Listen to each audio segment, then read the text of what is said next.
So it's the beginning of a new year, and I hope everyone is having an amazing time with their friends, families, co-workers, side chicks, all by themselves. And to celebrate, I thought I could give you guys a video on my top 10 albums of 2025. So originally this video was supposed to be out already, but your boy got sick, but I'm a little better now, even though I missed all the fireworks and stuff. So according to me, a good album needs to have sonic coherence, which simply means that I expect songs in an album to actually sound like they belong together. Cause I hate it when a certain song in an album feels like an episode of Skin Sam randomly thrown into Breaking Bad for whatever reason.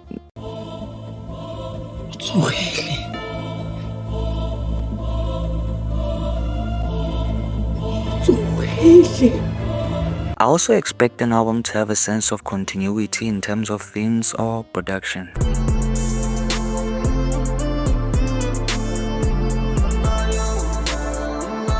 Feel free to subscribe and list your top 10 or top 5 in the comments. I cannot deal with a rat. I cannot deal with a fake. I cannot make a mistake. Focus on getting the paper. Bitch try to play me. Bitch, she ain't know that the nigga she fuck with a fan of diamonds. This ain't no regular shit. Look. You can go and pick a side, pick it right now. We both know the deal. First off, a Speedster album feels more like a DJ Khaled album. You know it's gonna have a bunch of amazing different artists coming together with their own energy, styles, and a bunch of bangers. But for this album, I mean, it's a fire album, which is why it made my list. But it just didn't have the same magic or energy as his previous album, which is Bottle Brush Street. Some tracks just felt like a collaboration between those featured artists, which they just chose to give to Speedster. And the second half of the album felt like a bunch of Sushi Coke dope songs with Speedster titled as the main artist. I mean, it's a dope album, but putting it side by side with Bottle Brush Street, I mean, it's getting spanked and really bad. I mean, we're talking about songs like Vicky, Combos Communicating, Mayo, I Don't Know, Naughty, No Stress, and this.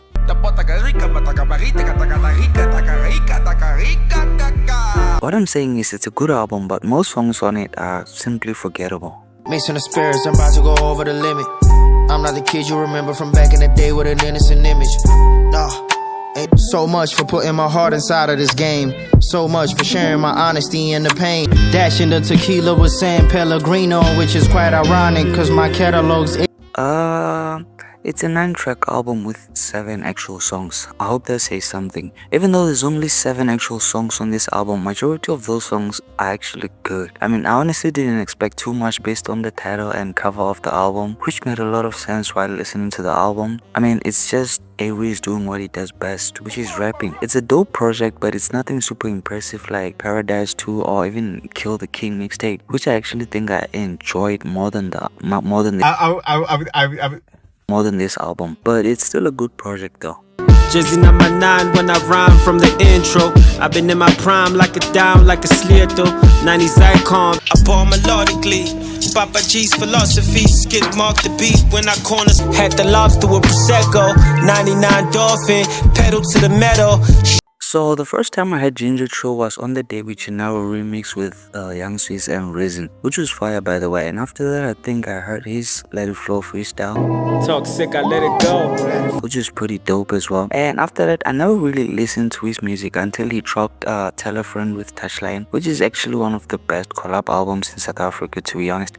Anyway, this was my first time listening to a full album from him alone, and I have to say I'm impressed. This man can really rap, I mean, and the way he code switches is dope as fuck. I mean, can we also give this man his flowers for actually giving Marcus Harvey a verse instead of throwing him on a hook? Cause you never really get a Marcus Harvey verse, you just get a hook from him, but that was actually a dope thing. Tell a bitch nigga that I'm on some other shit.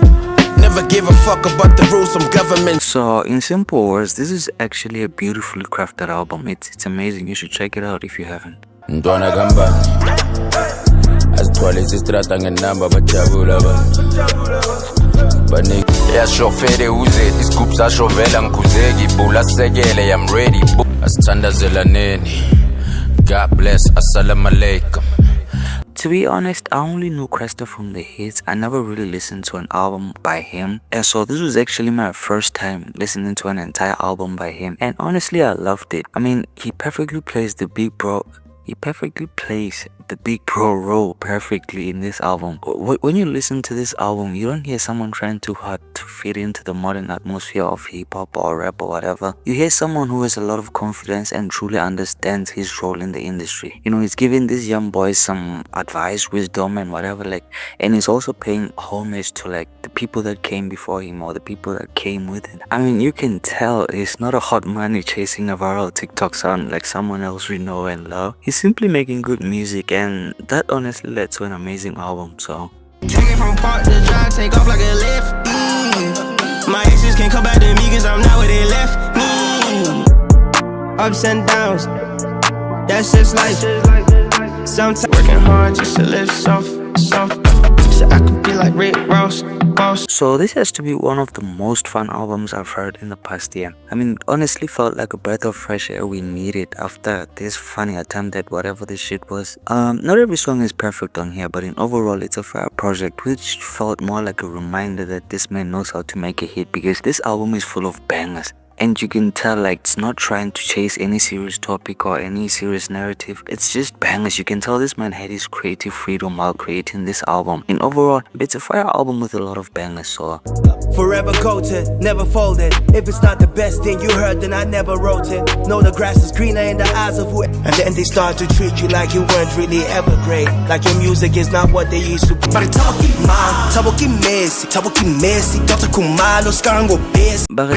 my bad. So I actually never liked Tabo's music, to be honest. It's not because it was bad or anything, but hear me out. A friend of mine told me to check out Actions Over Captions. I think you know that song. So from just hearing that title, like my two brain cells told me like this nigga is corny as fuck. But then I grew up a bit and started listening to him with an open mind, and he was still corny as fuck. Nah, I'm playing. He was just a little bit corny. And then Hollywood Bats came out this year, and honestly, that song made this man gain so much aura in my mind. I mean, my brain instantly stopped seeing this man like this and started seeing him like this, nigga. Enough with the yapping. This album has some of the best rapping with some amazing topics that he touches on. I also love how he manages to put a lot of different themes without making you lose interest in what's happening in the album. And in overall, it's a good album that has Hollywood Bats in it. I'm chilling with the swingsters, know a couple gangsters. On another level like a ranker. BSV the people tryna figure who I am, bruh. People tryna know me off the ground. One verse really get you out the hood, like feeling closer to the Lord when we catch. So I don't know if this man curates his albums by himself, and if he does, he's doing an amazing job at it. I mean, the way this man puts together his album is perfect. Everything, down to the last minute details. I mean, even with that, I still think he should have done something about this though.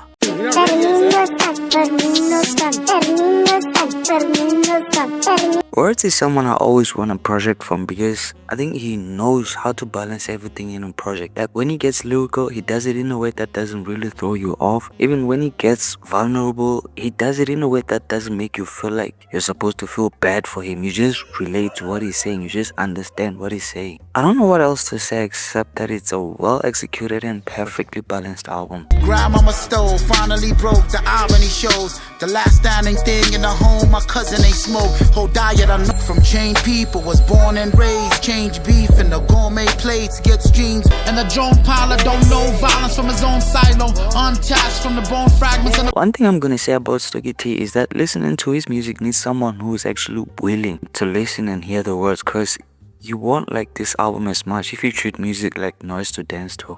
We all know this man is a poet, and we have to appreciate the amount of topics this man touches on in this album. For instance, on Leopold II, I mean, he talks about this nigga Leopold II of Belgium, who was responsible for the unaliving of about 10 to 15 million people in the Congo, which is crazy to think about because some of us know more about the mustache man than this evil motherfucker. Anyway, the album talks a lot on topics that we seem not to care about, while in reality we should.